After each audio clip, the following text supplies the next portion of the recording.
제가 봉독한 성경이 출애굽기입니다. 출애굽기는 문자적으로 애굽, 지금의 이집트에서 탈출한 것을 기록한 그런 의미라는 뜻입니다. 쉽게 설명하면 이스라엘 백성들이 애굽에서 노예로 살다가 탈출한 것을 기록한 것이 이 출애굽기입니다. 애굽에서 탈출한 것이 출애굽기라면 그 전에 먼저 애굽으로 들어간 적이 있다는 말이 됩니다. 그러면 언제 이스라엘 백성들이 애굽으로 들어갔을까요? 우리 창세기 45장 9절입니다. 창세기 45장 창세기 45장 9절에서부터 11절까지 말씀입니다. 창세기 45장 9절로 11절까지 말씀입니다. 우리 찾으시면 한 목소리로 읽습니다. 당신들은 속히 아버지께로 올라가서 이르기를 아버지의 아들 요셉의 말래 하나님이 나를 애굽 전국에 주로 세우셨으니 지체 말고 내게로 내려오사 아버지의 아들들과 아버지의 손자들과 아버지의 양과 소와 모든 소유가 고센 땅에 머물며 나와 가깝게 하소서. 흉년이 아직 다시서태가 있으니 내가 거기서 아버지를 봉양하리이다. 아버지와 아버지의 가족과 아버지께 속한 모든 사람에게 부족함이 없도록 하겠나이다 하더라고 전하소서. 애굽의 총리가 된 요셉이 곡식을 사러 온 형제에게 자신의 신분을 밝히면서 하는 말입니다.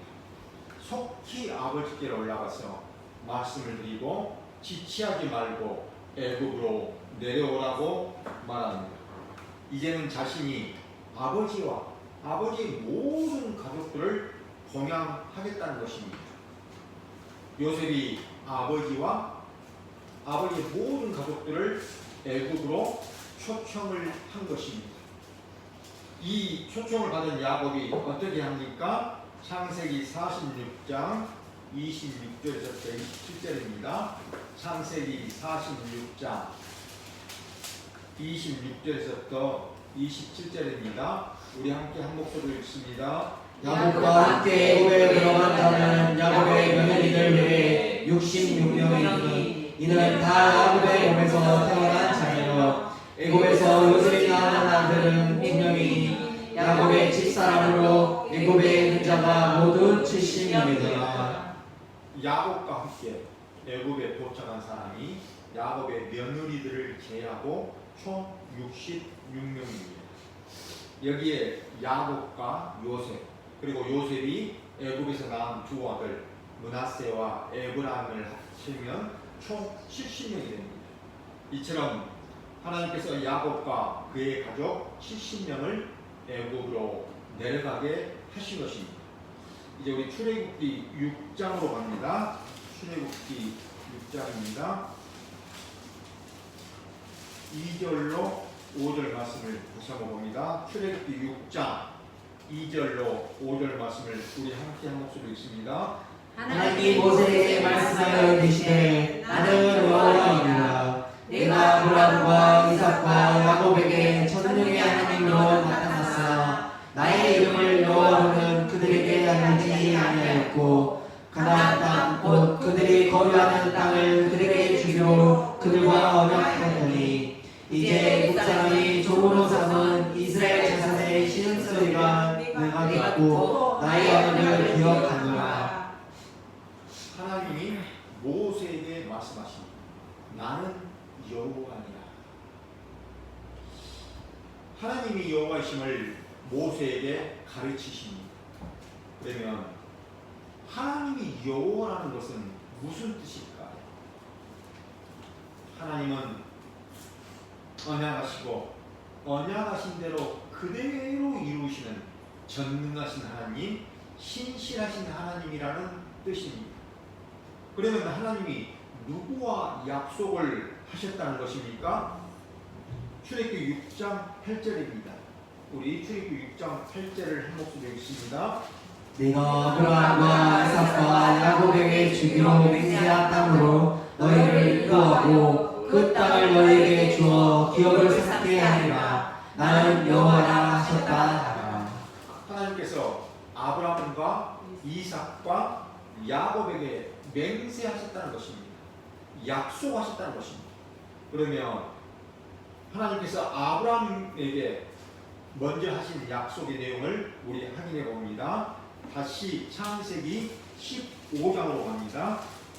창세기 15장으로 갑니다. 창세기 15장 13절로 16절 말씀입니다.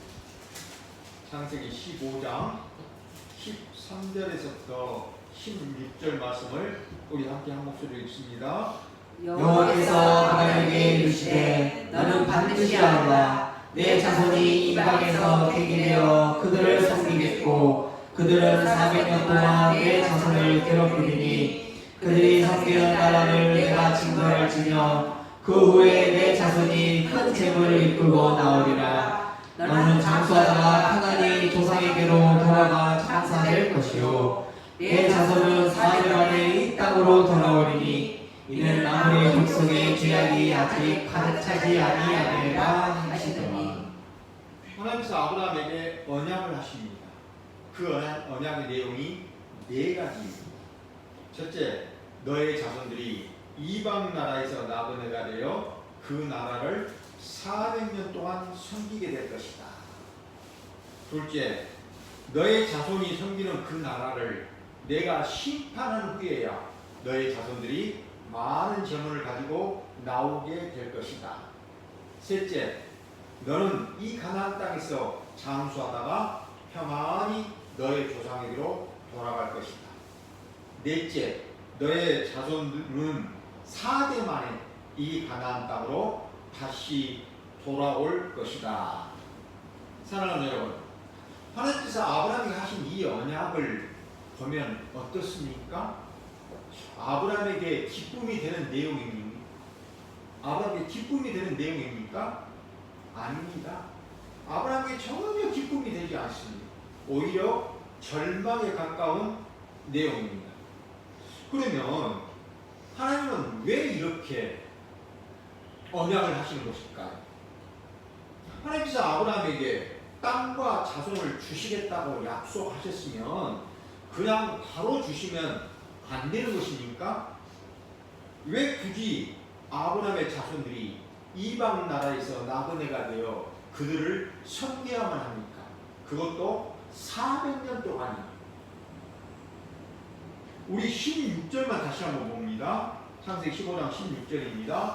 16절만 다시 한번 읽습니다. 내 자손은 4년 안에 이 땅으로 돌아오리니 이는 아무리 족속의 죄악이 아직 가득 차지 아니하니라 하시더니 아브라함의 자손이 4대 만에 이 가나안 땅으로 돌아오는 이유가 무엇일까요?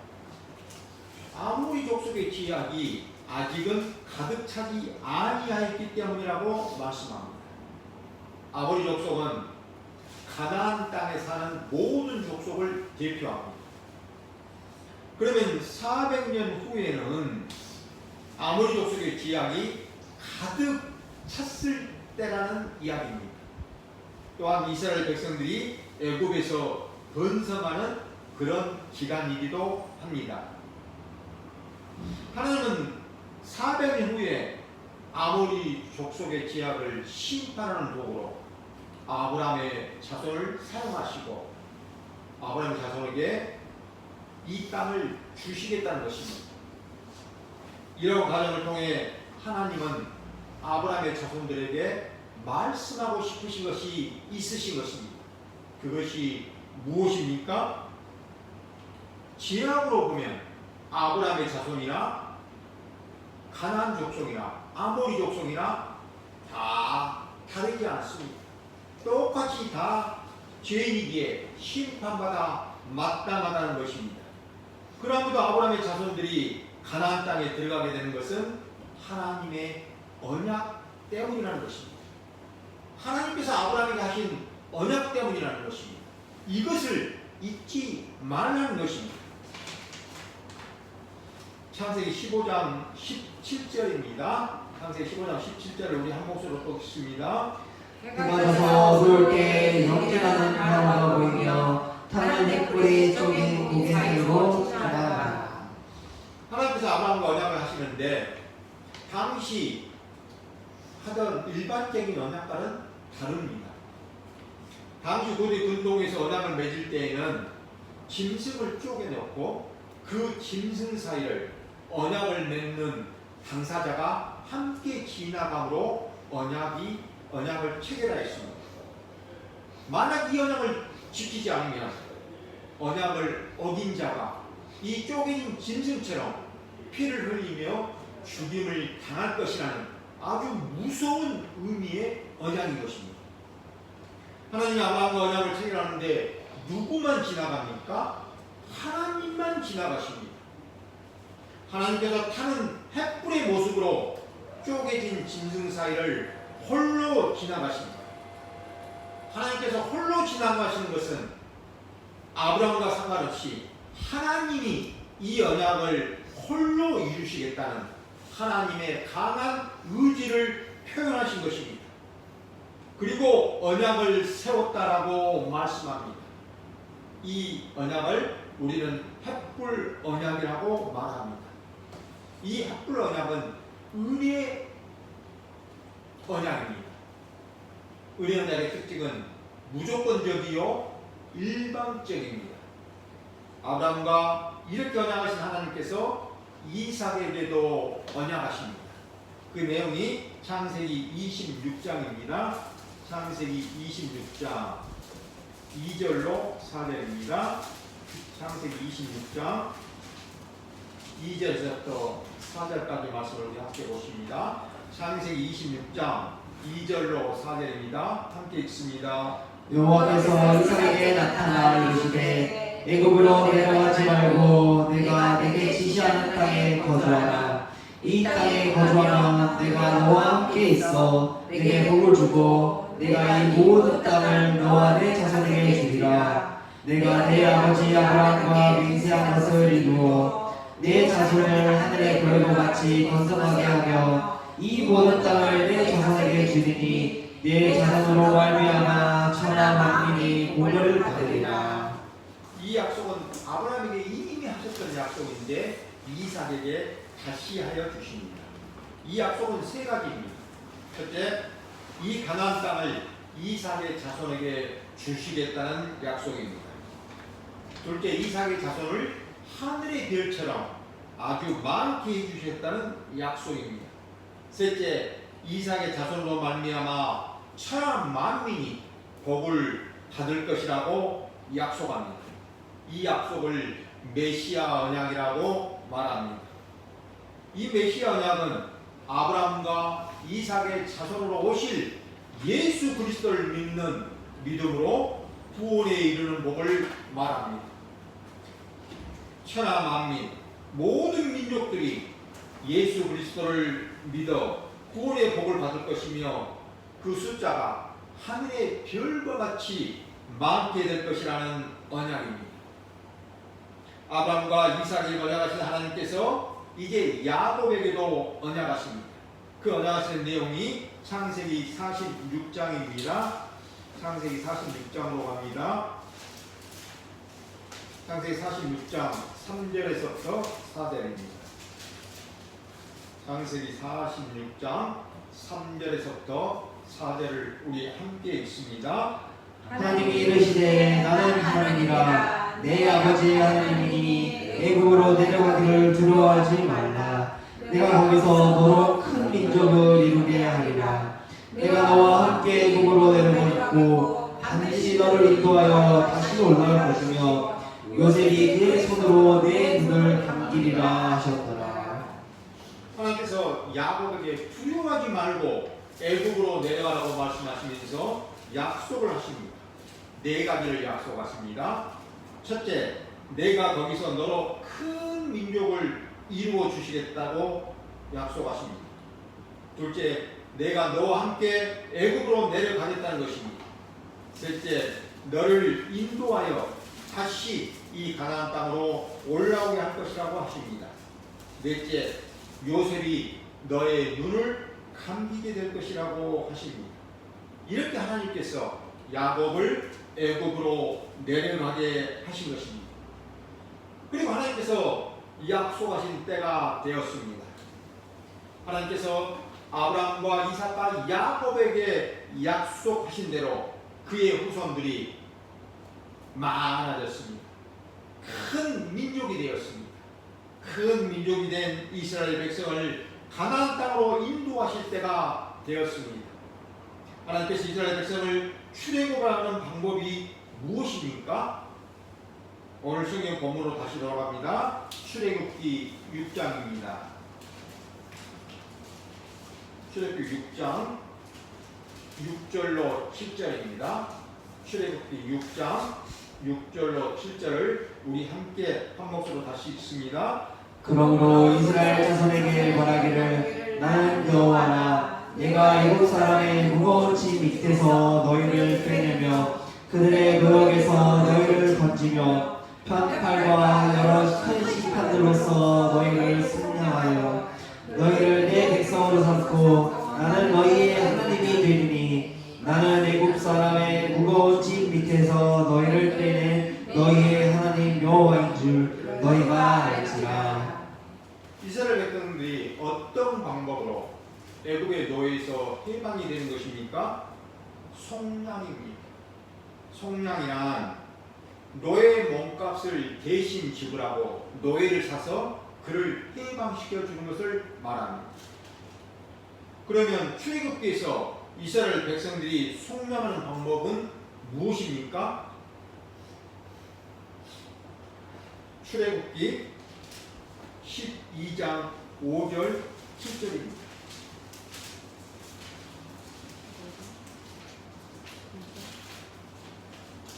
출애굽기 12장 5절에서부터 7절입니다. 우리 찾으시면 한 목소리로 읽습니다. 너희 어린 양은 흠없고 1년 된 수컷으로 하되 양이나 염소 중에서 취하고 이달 열 나흘까지 간직하였다가 해질 때에 여호와의 이스라엘 회중의 그 양을 잡고 그 피를 양을 먹을 집 좌우 문설주와 앞방에 바르고. 어린 양입니다. 6월절의 어린 양입니다. 6월절에 드려질 어린 양은 조건이 있습니다. 4가지 조건이 있습니다. 흠이 없고 1년 된 수컷으로 양이나 염소 중에서 택하라는 것입니다. 이 어린 양을 14일이나 해질 때에 잡으라는 것입니다. 가장이 양을 잡는데 자신의 집 앞에서 임방 앞에서 잡으라는 것입니다. 임방은 우리말로 말하면 문지방을 말합니다. 가장이 자신의 집 앞에서 문지방 앞에서 양을 잡아 그 피를 자신의 집의 좌우 문설주와 임방에 바르라는 것입니다. 문설주는 문 틀의 기둥을 말합니다. 출애굽기 12장 12절로 14절을 우리 또 한 목소리 읽습니다. 출애굽기 12장 12절로 14절입니다. 함께 읽습니다. 내가 그 밤에 애굽 땅에 두루 다니며 사람이나 짐승은 망망하고 애굽 땅에 있는 모든 처음 난 것을 다 치고 애굽의 모든 신을 내가 심판하리니라. 나는 여호와라. 내가 애굽 땅을 칠 때 그 피가 너희가 사는 집에 있어서 너희를 위하여 표적이 될지라. 내가 피를 볼 때 너희를 넘어가리니 재앙이 너희에게 내려 멸하지 아니하리라. 너희는 이 날을 기념하여 여호와의 절기로 삼아 영원한 규례로 대대로 지킬지니라. 하나님께서 보내신 사자가 애굽의 전 지역을 다니며 장자를 죽였습니다. 애굽의 장자들은 다 죽임을 당하였습니다. 장자는 그 집안을 대표합니다. 그러니 장자가 죽었다는 것은 그 집안의 사람이 다 죽었다는 것을 의미합니다. 그러면 애굽의 장자들은 왜 죽었습니까? 죄인이기 때문입니다. 죄인은 죄값으로 죽는 것입니다. 그러면 애굽의 장자들이 죽던 날 밤에 이스라엘 백성들은 어땠습니까? 이스라엘 백성들의 장자도 다 죽어야만 합니다. 왜 그렇습니까? 다 죄인이기 때문입니다. 그러나 이스라엘 백성들의 집에서는 장자가 죽지 않았습니다. 왜 그렇습니까? 어린 양이 대신 죽었기 때문입니다. 하나님은 이스라엘 백성들에게는 살 수 있는 방법을 알려주셨습니다. 어린 양의 피를 좌우 문설주와 임방에 바르면 산다라고 미리 알려주셨습니다. 하나님께서 미리 알려주신 방법을 알고 어린 양의 피를 바른 이스라엘 백성들의 장자는 죽지 않았습니다. 그러나 이스라엘 백성이라고 해도 어린 양의 피를 바르지 않는 집의 장자는 다 죽임을 당하였습니다. 모세를 통해서 또 이스라엘 백성들을 통해서 어린 양의 피를 좌우 문설주와 임방에 바르면 산다라는 소식을 들은 애굽 사람들이 있었습니다.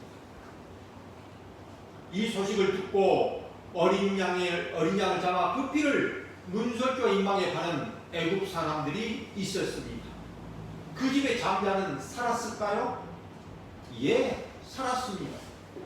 이렇게 어린 양의 피로 살 수 있었습니다. 그러면 어린 양의 피가 무슨 힘이 있는 것일까요? 무슨 힘이 있어서 사람을 살리기도 하고 죽이기도 하는 것일까요? 아닙니다.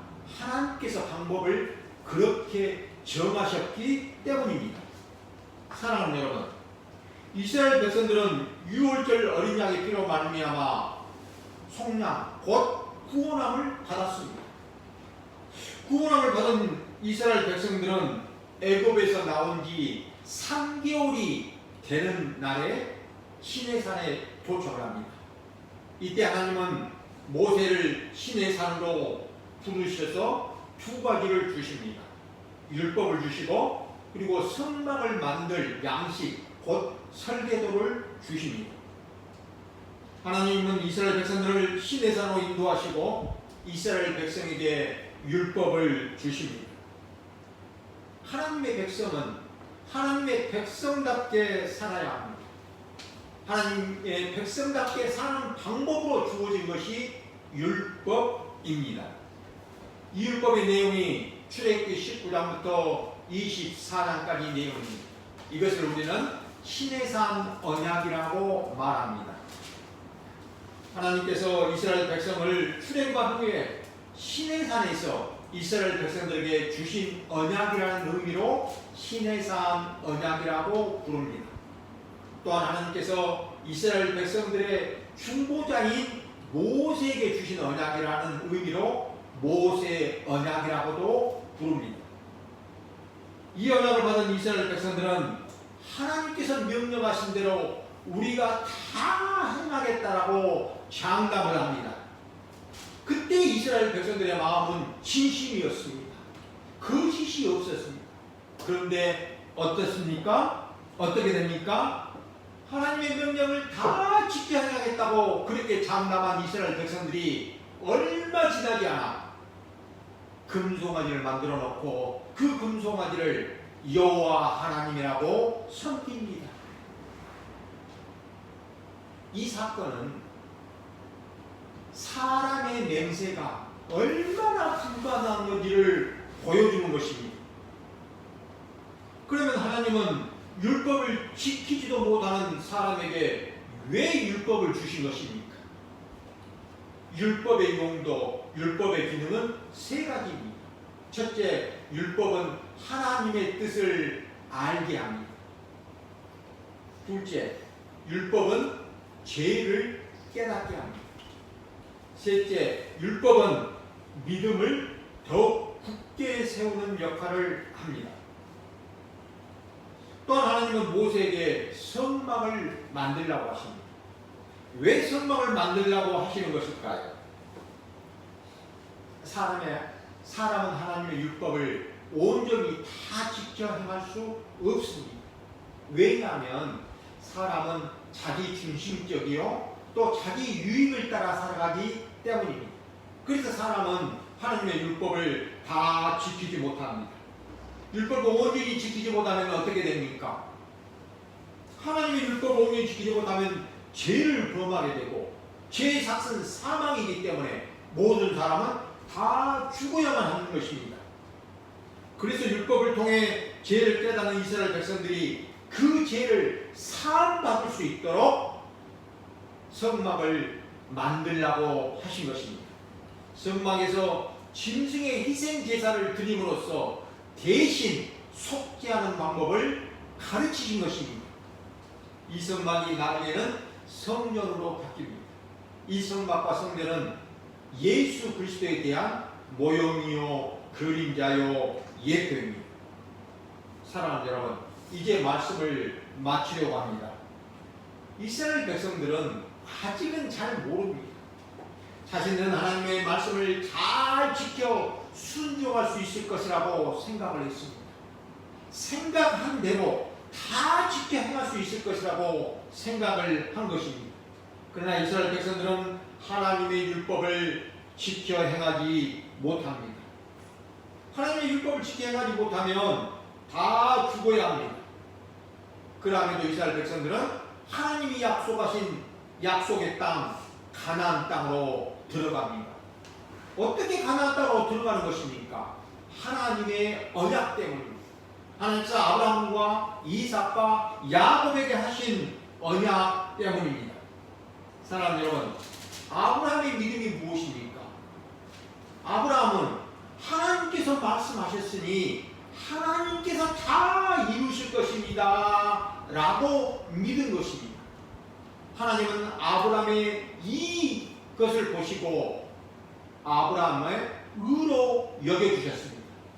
그리고 하나님의 말씀을 순종한 것이라고 하십니다. 사랑하는 여러분, 사람은 하나님을 믿을 수가 없습니다. 하나님께서 믿어지게 해주셔야만 사람은 하나님을 믿을 수 있습니다. 그에게 믿음을 하나님의 선물이라고 말하는 것입니다. 저는 소원합니다. 오늘 여기 계신 모든 분들이 오직 하나님의 언약과 사랑 때문에 구원을 받는다는 것을 기억하시고 그 구원의 하나님을 영원토록 찬송하게 되시기를 우리 주님의 이름으로 축원드립니다. 기도드리시겠습니다. 하나님 아버지, 오늘 내가 여기 이 자리에 앉아있는 것 자체가 하나님이 주신 복 안에 있음을 알게 하여 주시옵소서. 오직 하나님의 언약과 사랑 때문에 구원받았다는 것을 기억하며 증거되는 복, 그 하나님을 증거하는 복된 인생이 되어지도록 우리에게 크신 은혜를 베풀어 주시옵소서. 예수 그리스도의 이름으로 기도드리옵나이다. 아멘.